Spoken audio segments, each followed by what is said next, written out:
परमात्मने सततमेकरूपिणे दशरूपिणे शतसहस्ररूपिणे अविकारिणे स्फुटमनन्तरूपिणे सुखचित्समस्ततनवे नमो नमः। तपोविद्याविरक्त्यादिसद्गुणौघाकरानहं वादिराजगुरून् ವಂದೇ ಹಯಗ್ರೀವದಯಾಶ್ರಯಾನ್. ಶ್ರೀ ಗುರುಭ್ಯೋ ನಮಃ. ಹರಿ ಓಂ. ಪುರುಷೋತ್ತಮ ಮಾಸದ ನಿಮಿತ್ತವಾಗಿ ನಾವು ದಶಾವತಾರ ಸ್ತುತಿಯ ಅರ್ಥಚಿಂತನೆಯನ್ನು ಮಾಡ್ತಾ ಇದ್ದೇವೆ. ಅದರಲ್ಲಿ ಕೃಷ್ಣಾವತಾರದ ವರ್ಣನೆ ಇರುವಂತಹ ಸುಂದರವಾದ ಅಶ್ವಧಾಟಿಯ ಶ್ಲೋಕಗಳನ್ನು ವಾದಿರಾಜಸ್ವಾಮಿಗಳು ವರ್ಣನ ಮಾಡಿ ತಿಳಿಸ್ತಾ, ಭಗವಂತ ಮಾಡಿದ ಜರಾಸಂಧನ ವಧೆ ಅರ್ಥಾತ್ ಅವನನ್ನು ಸೋಲಿಸಿ ಅವನ ಮದವನ್ನು ಮುರಿದಂತಹದ್ದು, ಕೇಶಿ ಎಂಬ ಅಸುರನನ್ನು ಕೊಂದಂತಹ ಅನೇಕ ಕಥೆಗಳ ಸಾರವನ್ನು 26ನೆಯ ಶ್ಲೋಕದಲ್ಲಿ ನಾವು ತಿಳಿದಿದ್ದೇವೆ. ಅದರ ನಂತರದ ಶ್ಲೋಕದಲ್ಲಿ ಶ್ರೀಮದ್ಭಾಗವತ ದಶಮಸ್ಕಂದದ ಕೆಲವು ಅಪೂರ್ವವಾದ ಘಟ್ಟಗಳ ನಿರೂಪಣೆಯನ್ನು ಮಾಡಿ ಆ ಕೃಷ್ಣ ಪರಮಾತ್ಮನನ್ನು ಸ್ತೋತ್ರ ಮಾಡಿ ಅವನಿಗೆ ಜಯವಾಗಲಿ ಅಂತ ಹೇಳುತ್ತಾ ಇದ್ದಾರೆ ವಾದಿರಾಜಗುರು ಸಾರ್ವಭೌಮರು. ಆ ಶ್ಲೋಕ ಈ ರೀತಿಯಾಗಿ ಇದೆ. ಕಾಳಿ ಹೃದಾವಸಥ ಕಾಳೀಯ ಕುಂಡಲಿಪ ಕಾಳೀಸ್ತಪಾದ ನಖರಾ ವ್ಯಾಲಿ ನವಂಶುಕರವಾಲಿ ಗಣಾರುಣಿತ ಕಾಳಿ ರುಚೆ ಜಯ ಜಯ. ಕೇಲೀಲವಾಪಹೃತ ಕಾಳೀಶ ದತ್ತವರ ನಾಲೀಕ ದೃಪ್ತದಿತಿ ಭೂ ಚೂಲೀಕ ಗೋಪ ಮಹಿಲಾಲಿ ತನು ಘುಸೃಣ ಧೂಲೀಕಣಾಂಕರದಯ. ಈ ಶ್ಲೋಕದಲ್ಲಿ ಪರಮಾತ್ಮ ತೋರಿದಂತಹ ಒಂದು ಅದ್ಭುತವಾದ ಕಥೆ ಕಾಳಿಯ ಮರ್ದನ ಕೃಷ್ಣ ಅಂತ ನಾವು ಹೇಳುತ್ತೇವೆ. ಯಮುನೆಯ ದಂಡೆಯಲ್ಲಿ ಆಟವಾಡುತ್ತಾ ಗೋವುಗಳನ್ನು ಪೋಷಣೆ ಮಾಡುತ್ತಾ ಇದ್ದ ಸಂದರ್ಭಕ್ಕೆ ಕಾಲಿಂದಿ ನದಿಯ ಅರ್ಥಾತ್ ಯಮುನೆಯ ನದಿಯ ಹತ್ತಿರಕ್ಕೆ ಹೋದಂತಹ ಗೋಪಬಾಲಕರು ಗೋವುಗಳು ಆ ನೀರನ್ನು ಕುಡಿದು ಆ ವಿಷಯುಕ್ತವಾದ ವಾಯುವನ್ನು ಮೂಸಿದಾಗ, ಅದನ್ನು ಆಗ್ರಹಣ ಮಾಡಿದಾಗ ಆ ವಿಷಪ್ರಭಾವದಿಂದ ಅಲ್ಲಿಯೇ ಸತ್ತು ಬಿದ್ದು ಬಿಟ್ಟರು. ಕೃಷ್ಣ ತನ್ನ ದಿವ್ಯ ಶಕ್ತಿಯಿಂದ ಅವರನ್ನು ಮತ್ತೆ ಬದುಕಿಸಿ ತಾನು ದೊಡ್ಡದಾದಂತಹ ಒಂದು ವೃಕ್ಷವನ್ನು ಏರಿ ಅಲ್ಲಿಂದ ಜಿಗಿದು ಆ ಮಡುವಿನಲ್ಲಿ ಹೋಗ್ತಾನೆ. ಅಲ್ಲಿ ಇರುವಂತಹ ಕಾಳೀಯನ ಒಟ್ಟಿಗೆ ಯುದ್ಧವನ್ನು ಮಾಡುತ್ತಾನೆ. ಆ ಕಾಳೀಯ ಅವನನ್ನು ಮೊದಲಿಗೆ ಸುತ್ತಿಕೊಳ್ಳುತ್ತಾನೆ. ಆ ಪುಟ್ಟದಾದ ಕೃಷ್ಣನ ಶರೀರವನ್ನು ಸುತ್ತಿಕೊಂಡು ಇರುವ ಒಂದು ಪ್ರಸಂಗವನ್ನು ನೋಡಿದಾಗ ಎಲ್ಲರೂ ಕೃಷ್ಣ ಇನ್ನು ಬದುಕಿ ಬರಲಿಕ್ಕೆ ಸಾಧ್ಯ ಇಲ್ಲ ಅಂತನ್ನುವಂತೆ ಬಹಳ ದುಃಖವನ್ನು ಪಡ್ತಾ ಇರುವಾಗ ಕೃಷ್ಣ ಆ ಕಾಳೀಯನ ಬಾಲವನ್ನು ಕೈಯಲ್ಲಿ ಹಿಡಿದು ಅವನ ತಲೆ ಅಂದರೆ ಆ ಹೆಡೆಗಳ ಮೇಲೆ ಏರಿ ನಿಂತು ಆ ಹೆಡೆಗಳ ಮೇಲೆ ನರ್ತನವನ್ನು ಮಾಡಲಿಕ್ಕೆ ಪ್ರಾರಂಭ ಮಾಡುತ್ತಾನೆ. ಇದನ್ನು ನೋಡಿ ಎಲ್ಲರೂ ಆ ಕೃಷ್ಣನ ಮಹಿಮೆಯನ್ನು ಕೊಂಡಾಡುವಂತಹ ಪ್ರಸಂಗ.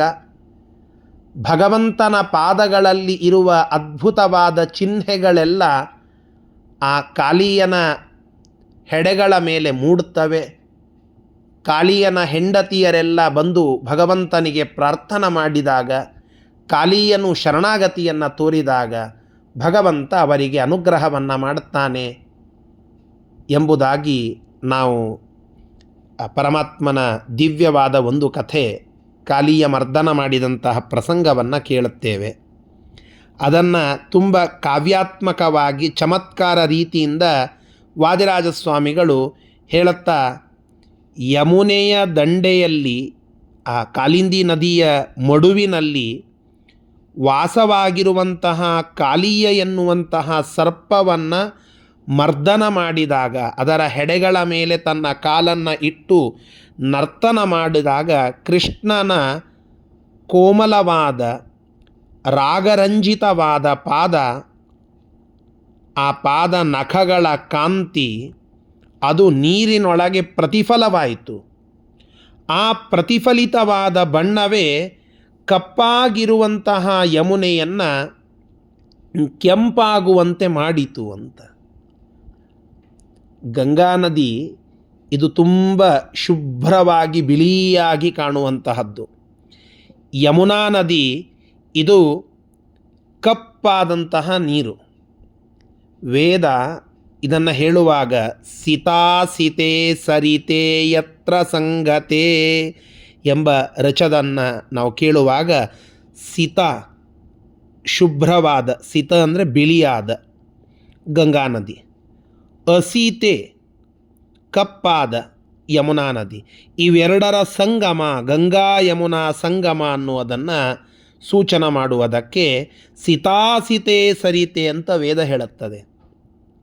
ಯಮುನಾ ನದಿ ಅದು ಕಪ್ಪಾದ ನದಿ, ಆದರೆ ಅದರಲ್ಲಿರುವ ಕಾಲಿಯನ ಮರ್ದನ ಮಾಡುವಾಗ ಭಗವಂತನ ಪಾದದ ಉಗುರಿನ ಕಾಂತಿ ಅದು ಆ ನೀರಿನ ಮೇಲೆ ಬಿದ್ದಾಗ ಅಲ್ಲಿ ದೂರಿಂದ ನೋಡುವ ಜನರಿಗೆ ಅದು ಕೆಂಪಾಗಿ ಕಾಣಿಸ್ತಾ ಇತ್ತಂತೆ. ಯಾಕೆ ಅಂದರೆ ಭಗವಂತನ ಪಾದ, ಅವನ ಉಗುರು ಅದು ಕೆಂಪಾಗಿ ಅರುಣವರ್ಣದ ಕಾಂತಿಯಿಂದ ಕೂಡಿತ್ತು.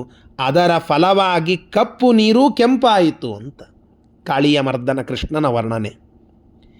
ಅನೇಕ ದೈತ್ಯರಿಗೆ ರುದ್ರದೇವರು ಅವಧ್ಯತ್ವವನ್ನು ವರವಾಗಿ ನೀಡಿದ್ರು.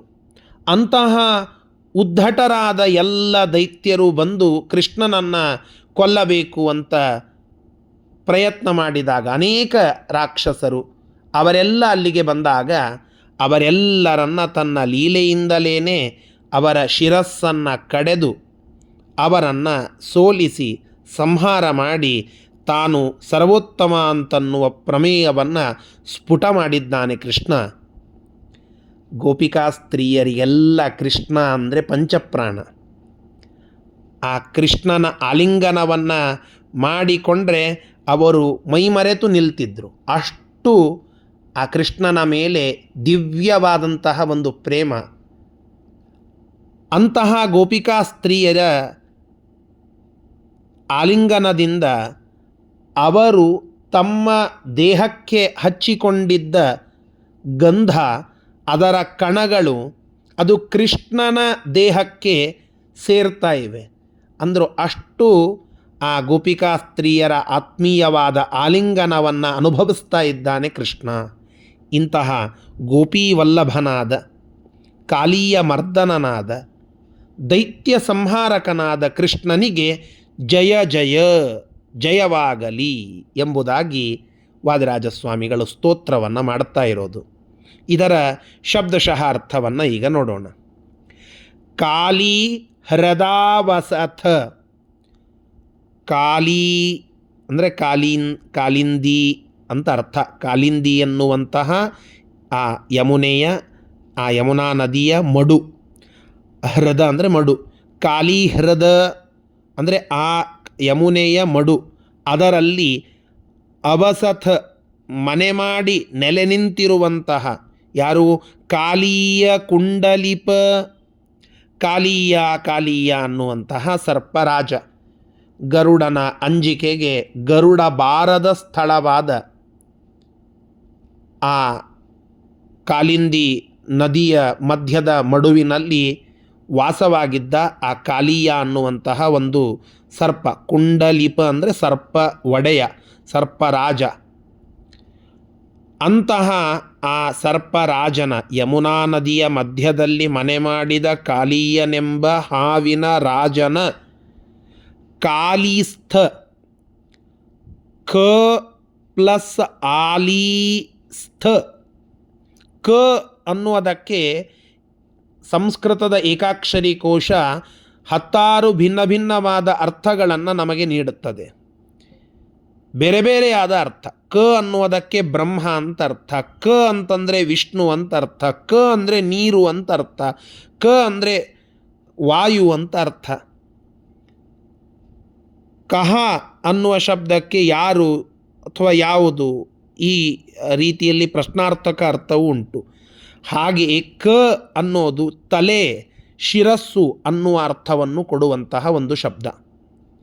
ಅದಕ್ಕೆ ವಾದರಾಜ ಸ್ವಾಮಿಗಳ ಅರ್ಥ ಸೌಂದರ್ಯ ಹಾಗೂ ಶಬ್ದ ಸೌಂದರ್ಯ ಎರಡನ್ನು ನೋಡಿ. ಕಾಲಿ ಅಂದರೆ ಕ ತಲೆ, ಅದರ ಆಲಿ ಗುಂಪು. ಆ ಸರ್ಪದ ತಲೆ ಅಂದರೆ ಹೆಡೆಗಳು, ಅದು ಒಂದೇ ಇದ್ದಿದ್ದಿಲ್ಲ, ಆ ಸರ್ಪದ ಹೆಡೆಗಳ ಗುಂಪು, ಅದರ ಮೇಲೆ ಸ್ಥೀಯತೆ ಇತಿ ತಲೆಗಳ ಮೇಲೆ ಇಟ್ಟಂತಹ ಪಾದ ನಖರ. ಆ ಭಗವಂತ ತನ್ನ ಪಾದವನ್ನು ಅದರ ಮೇಲೆ ಇಟ್ಟ. ಆ ಪಾದದ ನಖರ ಅಂದರೆ ಉಗುರುಗಳು. ಆ ಕಾಲಿನ ಉಗುರುಗಳೆಂಬುವಂತಹ ಅವಿ ಆಲಿ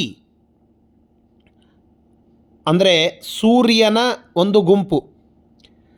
ಆ ಪಾದದ ಉಗುರುಗಳು ಸೂರ್ಯನ ಗುಂಪು ಎಳೆಯಾಗಿ ಇರುವಾಗ, ನವಾಂಶು, ಅದು ಆಗತಾನೆ ಹುಟ್ಟಿದಂತಹ ಸೂರ್ಯರ ಗುಂಪುಗಳನ್ನು ಒಟ್ಟಿಗೆ ಕೂಡಿಸಿದಾಗ ಬೆಳಗ್ಗಿನ ಸೂರ್ಯ ಬಾಲರವಿ ಹೇಗೆ ಅರುಣರಂಜಿತವಾಗಿ ಇರ್ತಾನೋ ಹಾಗೆ ಆ ಅವಿ ಆಲಿ ನವಾಂಶು ಬಾಲ ಸೂರ್ಯರ ಗುಂಪಿನ ಎಳೆಯದಾದ ಕದಿರುಗಳನ್ನು ರಶ್ಮಿಗಳನ್ನು ಸೂಸುವ ಆ ಬಣ್ಣ ಅರುಣ ಬಣ್ಣ, ಒಟ್ಟಾರೆ ಕೆಂಪಾದ ಬಣ್ಣ ಅಂತ ಹೇಳಬೇಕಾಗಿದೆ. ನವಾಂಶು ಕರವಾಲೀಗಣ ಅಂತಹ ಕೆಂಪಾದ ಬಣ್ಣವನ್ನು ಆ ಕೃಷ್ಣಾ ನದಿ ಅಂದರೆ ಕಪ್ಪಾದ ನದಿಯನ್ನು ಕೆಂಪಾಗಿ ತೋರುವಂತೆ ತನ್ನ ಪಾದದಿಂದ ಮಾಡಿದಂತಹ ಕೃಷ್ಣನೇ ಕಾಲಿ ಹೃದ ವಸತ ಕಾಲೀಯ ಕುಂಡಲಿಪ ಕಾಲಿಸ್ಥ ಪಾದ ನಖರ ಕರವಾಲೀಗಣ. ಕರವಾಲಿ ಖಡ್ಗಗಳು, ಅದರ ಗಣ ಅದರಿಂದ ಅರುಣಿತ ಕಾಲಿ ರುಚೆ, ಆ ಖಡ್ಗಗಳ ಗುಂಪಿನಿಂದ ಕೆಂಪಗೆ ಮಾಡಿದಂತಹ ಕಾಲಿ ರುಚೆ, ಯಮುನೆಯ ಕಾಂತಿ ಉಳ್ಳವನು. ತನ್ನ ಪಾದ ಎಂಬುವಂತಹ ಆ ಪಾದದ ಉಗುರಿನ ಬಾಲಸೂರ್ಯರ ಸಮುದಾಯದಿಂದ ಹೊರಗಡೆ ಬರುವಂತಹ ರಶ್ಮಿಗಳ ಒಂದು ಆ ಕಾಂತಿ, ಅದು ನೀರಿನಲ್ಲಿ ಪ್ರತಿಫಲವಾಗಿ ಕಪ್ಪು ನೀರನ್ನು ಕೆಂಪಾಗಿ ಮಾಡಿದವನೇ ಕೃಷ್ಣನೇ. ಕೇಲೀಲವಾಪಹರತ ಕಾಲೀಶ ದತ್ತವರ ನಾಲೀಕ ದೃಪ್ತ ದಿತಿಭೂ. ಎಷ್ಟು ಗಂಭೀರ ಶಬ್ದಗಳು ನೋಡಿ. ಕೇಲೀಲವ ಸ್ವಲ್ಪ ಲೀಲೆಯಿಂದಲೇ, ಅಪಹರಿಸಲ್ಪಟ್ಟ, ಕಾಲೀಶ ದತ್ತ, ಕಾಳೀ ಅಂದರೆ ಉಮಾ ಕಾತ್ಯಾಯಿನಿ ಗೌರಿ ಕಾಳಿ ಹೈಮವತೀಶ್ವರಿ ಅಮರಕೋಶ ಹೇಳುತ್ತದೆ. ಕಾಳಿ ಅಂದರೆ ಕಾತ್ಯಾಯಿನಿ ಅರ್ಥಾತ್ ಉಮಾದೇವಿ ಅಂತ.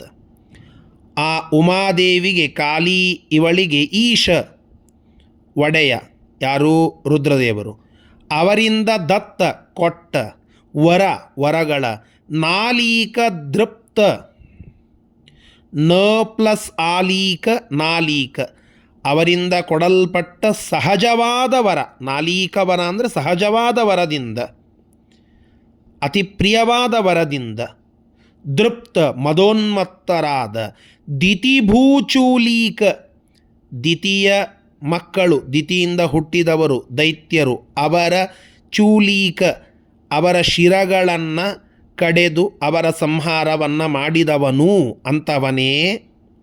ಗೋಪ ಮಹಿಲಾಲೀತನು ಘುಸೃಣಧೂಲೀಕಣಾಂಕ ಹೃದಯ.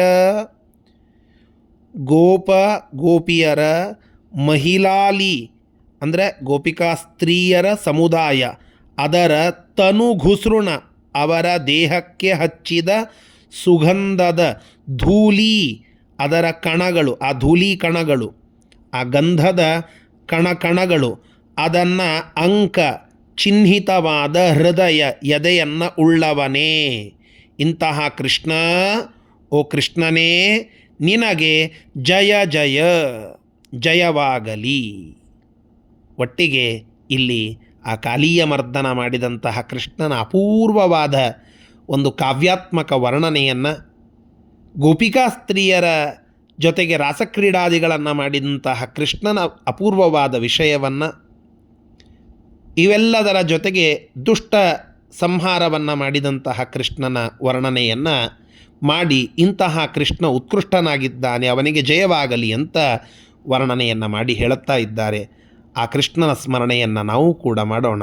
ಶ್ರೀಕೃಷ್ಣಾರ್ಪಣಮಸ್ತು. ಹರಯೇ ನಮಃ.